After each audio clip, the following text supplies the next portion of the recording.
Ladies and gentlemen, there is a power in each of us that we hardly ever muster the courage to confront. Not the reassuring light, but the shadow where human and divine meet. We talk about a God who judges, who commands, who intervenes, but have you ever wondered what this God really stands for in you?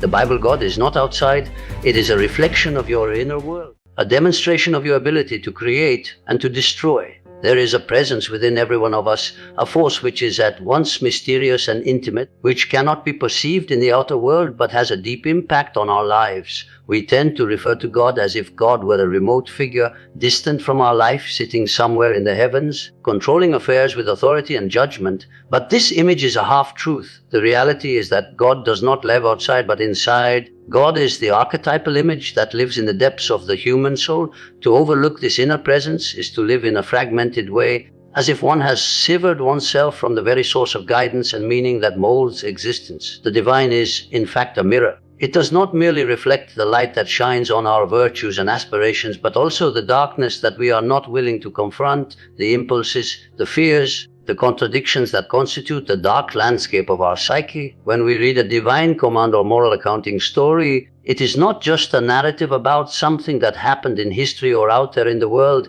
It is an image, a symbol that draws our notice to the forces within us that we need to acknowledge and incorporate. God here is the embodiment of the self, the wholeness of our conscious and unconscious existence, the integration of what we are and what we may become. To forget this inner God is to exist under the influence of illusions. We search for meaning in external rituals, in the validation of others, in transient amusements of daily existence, while at the same time being unaware of the inner presence that may teach and elevate us. It is this inner divinity that stirs conscience, sparks creativity, and forces upon us the challenges through which growth takes place. Without it, we are lost prey to neuroses, anxieties, and the feeling of incompleteness which so often torments the human heart. But the inner God is not kindly. It has both light and darkness, mercy and justice, creation and dissolution. It is a force in motion, a living power, which requires encounter and daring. In order to get to this God, one has to go down into the depths of the mind, venture into the unknown,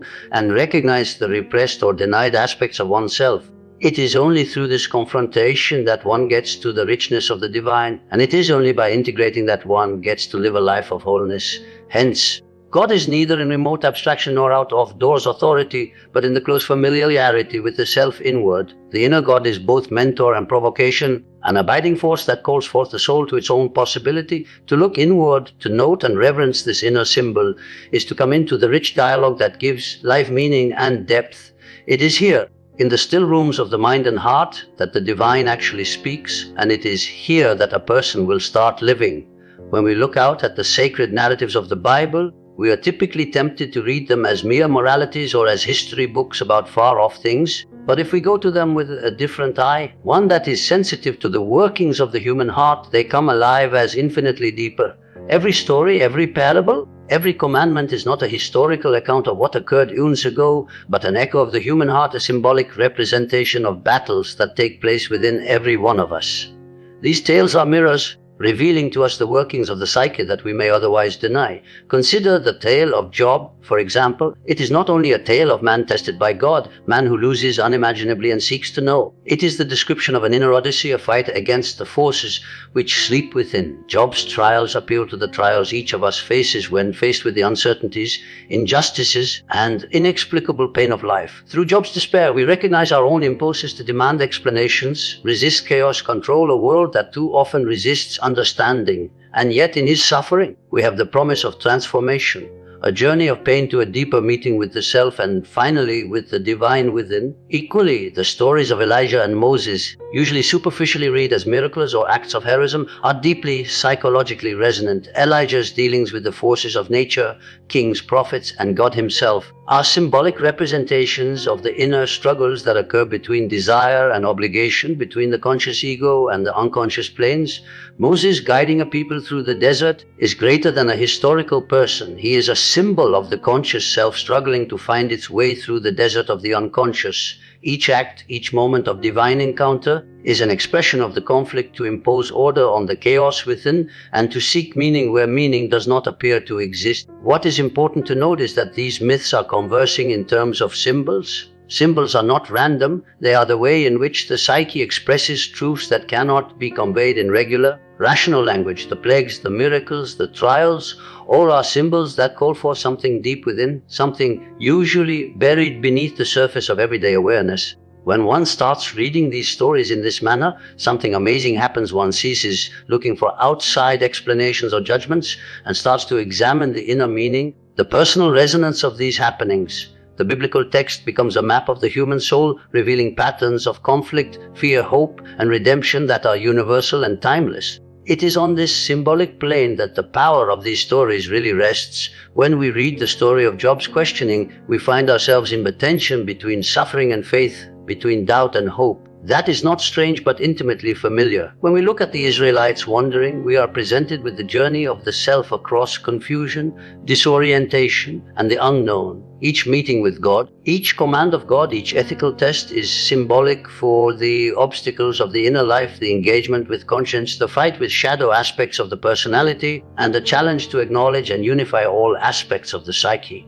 But most prefer to avoid this reading because it takes courage. To interpret these narratives as mirrors of our own psyches is to have to face parts of ourselves that are painful, even terrorizing. The narratives do not just comfort or teach, they require work. They invite us to see the depths of our own inner struggles, to embrace desires and fears we may otherwise deny, and to assume responsibility for our own change. That is why the symbolic interpretation of these tales is too often overlooked for more literal or dogmatic treatments. It is more natural to envision God as outside, as one who acts upon remote history, than to observe that the divine is woven into the very texture of our inner lives. And yet it is within the recognition of these symbolic truths that we find the deepest wisdom. The Bible, when interpreted as a reflection of the unconscious, leads us towards self-knowledge. They teach us to recognize patterns in our behavior, to understand recurring conflicts, and to navigate the tension between opposing forces within our own psyche. They invite us to step into a dialogue with our inner world, to witness our fears, our hopes, our capacity for both creation and destruction, and to integrate these aspects into a more whole and conscious self. In this context, the holy tales are not distant or irrelevant. They are vibrant, throbbing with the cadences of human life. They do not provide answers in the classical sense, but leads, contemplations, and awakening. Every parable, miracle, and test is an offer to look within, to face the depths of the unconscious, and to meet the divine within. The truths they hold are subtle, easily missed, but life-changing to those who are willing to confront them. So when we read these old books, we need to ask ourselves not what did this happen outside me, but what does this wake up in me? The stories are not just history or teaching, they are mirrors of the soul. They are summons to explore the deep interplay between the conscious and the unconscious, between human weakness and divine archetype, between fear and courage, despair and hope. And it is only through reflection that one finds oneself coming awake, moving toward wholeness, and discovering the God not distant but near at hand in the depths of one's own self. There is a reality that we sometimes ignore, a truth that we do not want to hear. The divine is not something out there in far-off heavens or on stone tablets. It is not an absent judge, nor an entity to placate. The God that you are looking for, the God that you envision as distant, is most immediately a presence within your own mind, and yet how few take the time to recognize it. Most stumble through life looking outward, searching for signs and verifications, hoping to capture the divine in the guise of ritual, tradition, or external morality. But these external forms, comforting as they are, can never substitute the coming to terms with the inner source of meaning. In the depths of your being is a presence which observes, which guides, and which challenges. It is not ever soft, and it does not always look like our notions of goodness and mercy. To meet this presence is to meet the entirety of your own being, the light and the darkness, the virtuous and the shadowed. It is here, in the labyrinthine passageways of the unconscious, that the most authentic conversation with the divine takes place. To disregard it is to exist in a splintered life, an impulse, an illusion-driven life, a life of decisions unmade in knowledge and actions unattempted in wisdom. Think for a moment of the narratives that have been passed down through generations. The tests, the judgments, the miracles, they are not simply histories of things that happened, nor only prescriptions for morality. They are mirrorings of the inner life, symbolic photographs of struggles and victories that occur within each person. When you hear of Job encountering adversity, or Moses hearing commandments, you are not just seeing things of the past, you are seeing the workings of your own soul. These stories are mirrors encouraging you to see yourself in the figures of heroism, of fear, of doubt, of revelation. The divine within is a quiet thing. It does not always make its entrance with a flourish. It is often speaking in whispers, in times of discomfort, in dreams, and in emotions we are hard pressed to explain. It is available in the tensions, in the contradictions, in the questions we have no easy answers for. It is in the acceptance of your own darkness, of what you have kept hidden or denied, that this divine presence shows its strength. To skip over this acceptance is to exist under a form of spiritual anesthesia, to move through life anesthetized to the guidance, the insight, and the growth which is your birthright.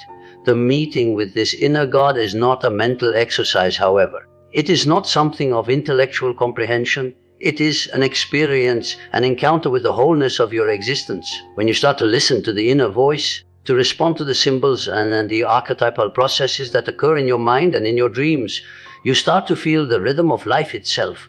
You see the patterns of your own life, the unconscious motivations, the repressed desires, the fears which form your actions both subtly and deeply. This is the place where change happens, the place where the divine, through the life inward, brings change. The temptation is always to find comfort outside, to depend upon codified rules, to tread the way of certainty, to stay in the security of well-trodden grooves. But comfort is not growth, and certainty is not revelation. True awakening happens when you go inside, when you confront the parts of yourself you would rather deny. The divine lies exactly where you do not go, in the pain, in the shadow, in the unanswered questions. When you meet these places with integrity, not denial and avoidance, you are doing the sacred work of integration. The God within is not critical. It is a correcting force that leads you toward wholeness, awareness, a life of depth and authenticity. To deny this inner presence is to live like one were dreaming, like one were skimming the surface of life. And yet, when you accept it, when you let yourself experience it in its entirety, there arises a clarity, a sense of direction, a guidance that cannot be gained through outward forms only. The divine within teaches you to navigate the complexities of existence, to meet challenges with insight, to understand the motivations behind your actions, and to recognize the forces within you that can either create or destroy. It is here, in this sacred dialogue with the self, that life gains its true meaning. Therefore, do not look outward alone. Don't wait for some outside sign to inform you who you are and what your mission is. The God you are looking for is inside. It is your responsibility, your challenge, and your gift to know this presence, to hear it, to incorporate it into every part of your being. In this awareness lies not wisdom only, but liberty, not guidance, but authority, not comprehension, but the completeness you have been seeking. There is that part of the human soul that we seldom recognize, a part that we conceal not just from others, but from ourselves. This is the shadow, the domain of the psyche, where everything we deny, reject, or are unable to comprehend in our own self resides. It consists not just of our weaknesses and fears, but of desires, impulses, and parts of ourselves we never let see the light. To meet the shadow is to meet the unvarnished reality of what we are, and this encounter is not pleasant. It is frequently hurtful, disquieting, and terrifying. But it is the soul's necessary work, because as long as this darkness remains in denial and disavowal, we are fractured, unfinished, and at the mercy of forces we cannot understand. They spend their whole lives staying out of the shadow, building masks and facades to protect themselves from the pain of inner examination.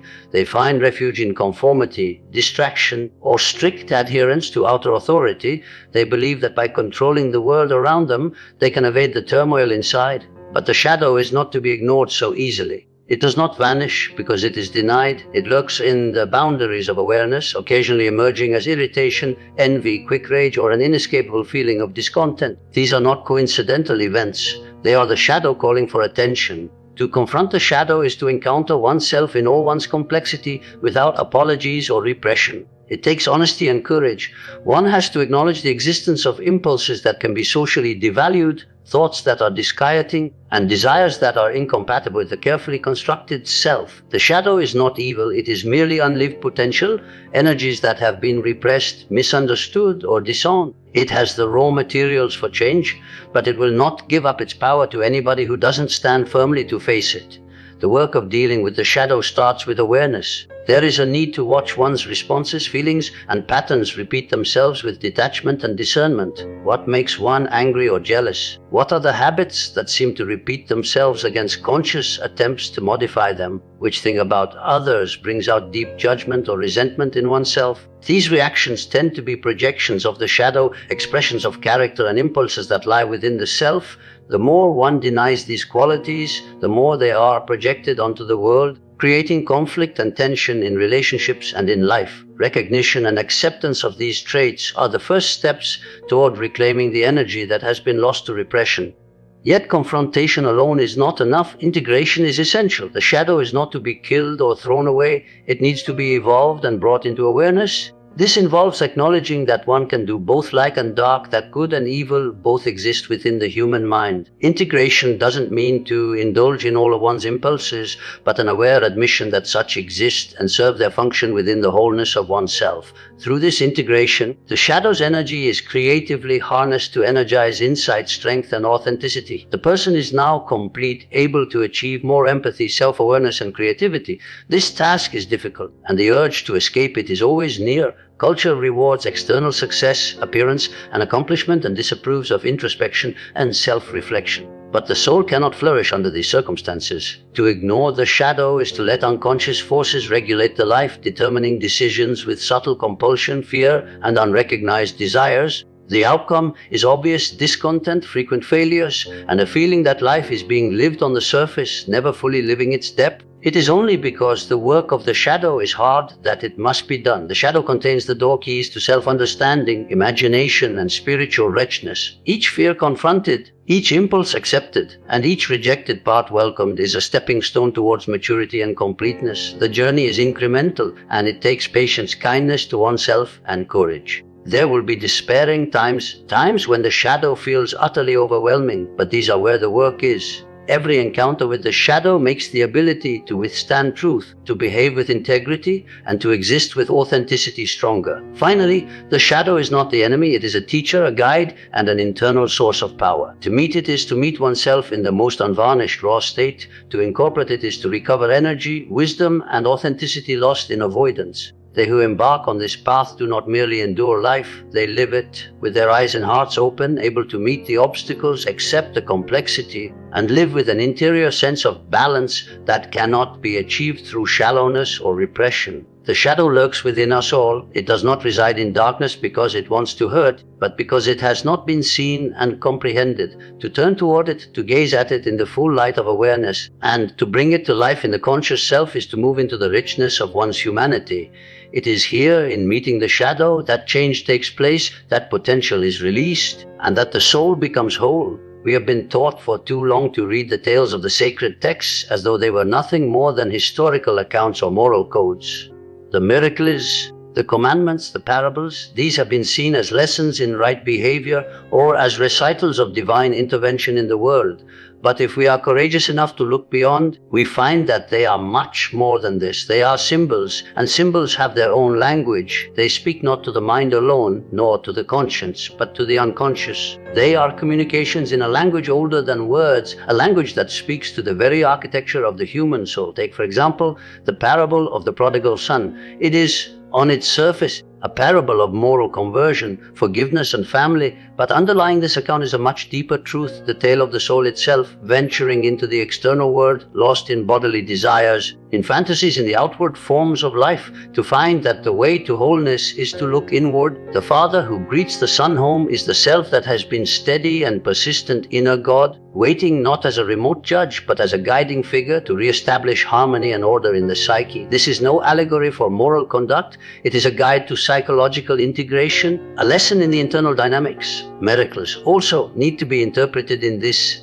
symbolic sense. They are not to be relegated to the literal occurrences attributed to history. Instead, they are realizations of possibilities, potential in the human mind, water becoming wine, the curing of the blind, feeding the multitude. Each of these is a representation of an archetypal potential that is within the recesses of the mind. They illustrate the redemptive potential of consciousness when it is attuned to the deeper, unconscious streams of life. To approach them as mere factual events is to fail to see their real meaning, which lies in the disclosure of what mind and soul are capable of when the ego surrenders to a higher inner order. The commandments themselves also have a symbolic meaning far in excess of mere moral instruction. They are framed not so much as rules imposed from the outside, but as an invitation to meet the self. They show us the conflict between conscious will and unconscious desire, between desire and restraint. Prohibitions against stealing, lying, or violence are less about controlling society than recognizing the dark desires that lie within, the shadow elements that, if not explored, will run our lives unconsciously. These commandments are reflections of human morality's inner structures, challenging every person to stand before not the world, but themselves. It is in the accounts of suffering, however, that the symbolic level appears most clearly. The ordeal of Job, for example, is not merely stories of injustice or God's testing. They are dramatizations of the internal battles we all experience when ego is challenged by forces beyond our imagination. They tell us the conversations between conscious awareness and the great, usually frightening unconscious world. The pain, the despair, and finally the encounter with the divine presence are all emblematic of the individuation process, the path to wholeness, where one has to confront the unknown parts of the self and bring them together. Through an appreciation of these symbolic representations, one comes to realize that the holy books have a twofold role. They teach and they inspire. They teach the conscious mind ethics and social behavior, yes, but above all, they rouse the unconscious to its own truths. They evoke an encounter with the inner God, the self that is both guide and mirror. Awakening is never easy, for the symbol language is subtle, ambiguous, and so often disturbing.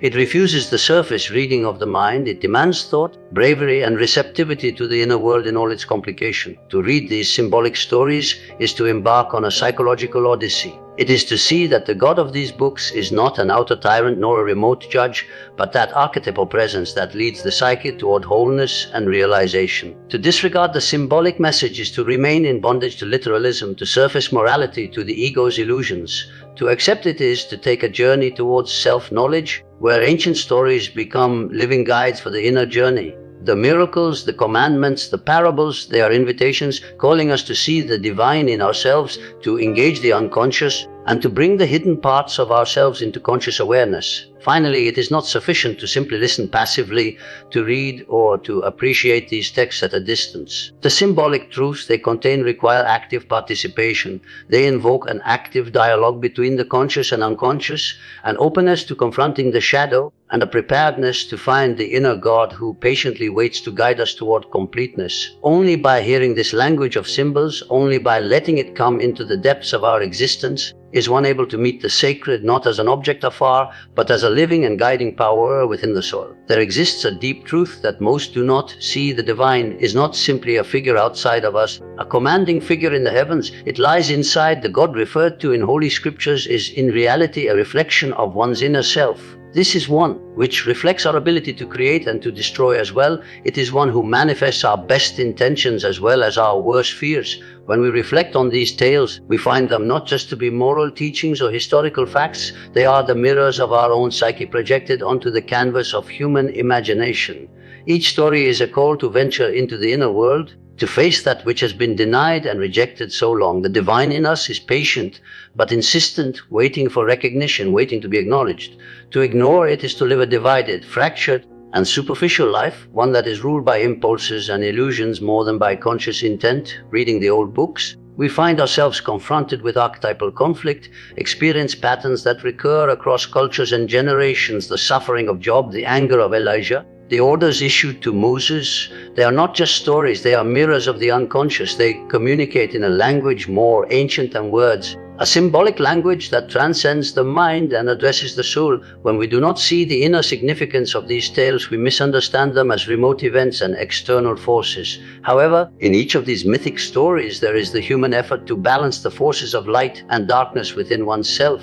Every tale summons us to explore our inner strife, our moral conundrums, our secret longings, and our unexpressed terrors. They are mirrors that reflect back to us the unseen inside. To encounter God in a real sense is to look within. The God of the text is symbolic, an image of the entirety of the self, conscious and unconscious merged. We cannot hope to discover truth simply by externally worshipping, by praying, or by going through ritual without thought. These acts Though culturally important, are lacking if inner conversation is ignored. The divine calls for engagement, self-reflection, and being brave. It asks us to deal with the shadow, the aspects of ourselves we are afraid of, deny, or hate. The shadow is not bad in itself, it is just unknown. But its impact is deep, shaping thoughts, actions, and feelings without we even knowing. Only by confronting it can we possibly incorporate it, become complete, and live in accord with the wholeness of ourself. Each commandment, each parable, each miracle that was recorded in the scriptures has a deeper symbolic meaning. They are not do's and don'ts dispensed from the top down, nor are they historical accounts. They are calls to reflection, to psychological awareness, and to inner change. The commandments call us to meet moral responsibility, not as compliance with a distant God, but as aware acknowledgement of our own inner moral sense. The parables call forth understanding of human nature, the dynamics of motives, and the hidden effects of actions. The miracles, mysterious and wondrous, teach us of the deep potential of the human mind, the ability to reach beyond normal limits when attuned to a higher consciousness. Each symbol, each legend is a key to opening the unconscious, bringing forth hidden truths that govern our lives. But most do not undertake this inner quest. They seek God in temples, in books, in far-off authorities, but ignore the divine within. The way to wholeness is not through others' approbation, but through bold self-reflection. To encounter the inner God is to encounter one's own finitude, prejudices, and contradictions. It is an encounter with the unknown within, an exploration of the depths of the soul, where fear and desire entwine, where light and shadow intersect. This journey demands honesty and humility, for it forces us to question the comforting illusions we have long held. But it is precisely in this confrontation that transformation occurs, awareness grows, understanding deepens, the divided self begins to unify. Therefore, there is an urgent call: do not wait. Do not postpone this encounter. The God within is calling, speaking in symbols, nudging us towards self-awareness and integration. Start by watching the patterns of your own life, the repeating struggles, the internal tensions, and the moments of awe or despair. Hear the stories of Scripture not as far-off stories, but as reflections of your own inner struggle. Own the shadow, meet the fears, and acknowledge the impulses that move you. Seek to comprehend, not avoid, the mysteries that reside within. It is only by going through this interior conversation that the presence of God can disclose its guidance, wisdom, and transforming power. The journey is not simple, but it must be made. The path to self-discovery, to completeness, and to living in truth starts with this meeting. To know the God within is to unleash the sleeping potential of the psyche, to make conscious what has been unconscious, and to balance the disparate parts of the self. This is the heart of true spirituality, the deep intersection of the psychological and the sacred. The inner God is neither remote judge nor vengeful destroyer, but a guide, a mirror, an influence that molds character, perception, and destiny. Engage with it fully, and life itself becomes a transformative journey toward wholeness, purpose, and profound understanding.